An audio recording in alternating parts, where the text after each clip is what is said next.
Hey guys, here I am once again in the backyard, enjoying this wonderful day. I wanted to talk about something rather interesting. You know, all these ancient texts and all of these books and all of these um, spiritual uh, treatises that we all look at, they all have perspective. And the perspectives are very interesting because I've met gay men who've read the Bible and have come away being able to tell me all the places in the Bible where Jesus and the disciples were gay. I've met women who will tell me they read the Bible and they come away showing how the women were really the empowered ones, and the women were the ones who are the more important in the story. Yesterday, I was on a call with someone who was actually reading my astrological chart, and it was fascinating to me that as he reads the Bible, he reads that Jesus was a master of astrology and everything was astrological to him. So it's interesting to me as we read all these ancient texts, it goes back to what my mom said.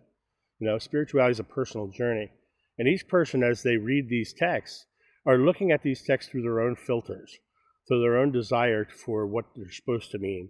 And to me, I think that's valid. They can find their truth because, as my mom said, spirituality being a personal journey, it is what they're looking for, right?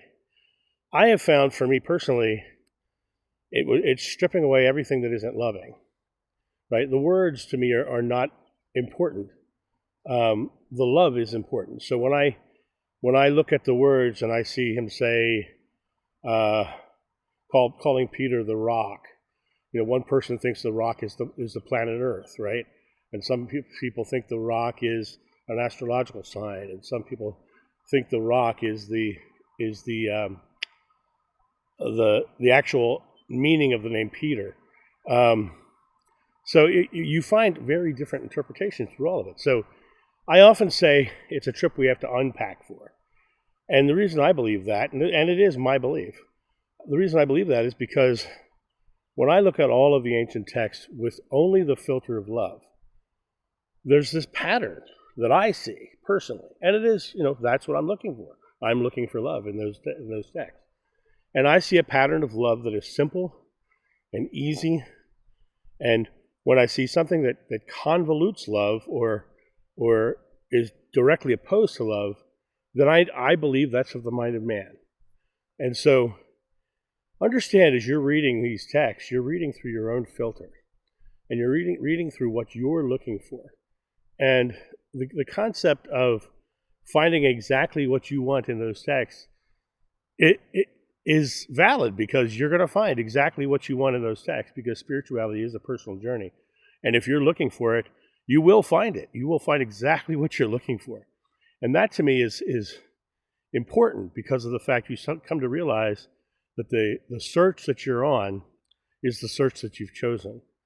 And you can choose to look for a pathway to explain things, or you can come back to the source, in my opinion, which is the core element of all of it, because you can find love in all of it. And so am I trying to sway you to my belief? No. Follow your own path. No one should be able to tell you what to believe, how you should believe, and should tell you that their interpretation of the text is valid, because it's valid for them. It may not be valid for you. It may not be your path. It may not be your truth. For me, it's all far simpler than all of them. And I don't think, as I said, the one group thought that all the disciples were gay. I don't think it matters. Love in any form is never wrong. When I had the group who wanted to validate the women, and I don't think it matters, because gender is equal. And it doesn't matter who was more powerful and who was looking for more. And astrological signs. We know that a lot of people follow astrology and do all those things. But the concept of astrology itself says that there's a fate or a destiny. It means that things are happening in your life exactly how they've been planned out. And I don't believe that. I believe that we are We are creators of our experience, and fate and destiny are something that do not exist. Because if everything was fated in the stars, we would have no free will.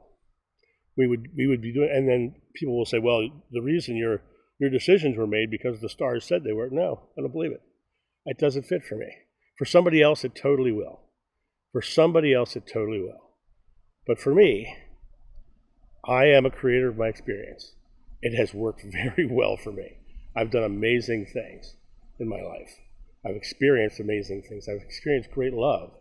I've experienced many, many things in my life. I even experienced my wind chime over here blowing and making chiming noises, which I like and I love. It's right outside my bedroom window. So I've created things into my world that I love. And since I have, I live a loving life. And to me, that's the most important thing, is that you live a loving life. You guys have a great day. And I'll talk to you soon. See ya. Bye. Thank you so much for watching. The John of New channel is solely funded by your generous donations and purchases of private readings and merchandise. To help out, go to johnofnew.com or use the donation link in the description below. Don't forget to like, subscribe, and share.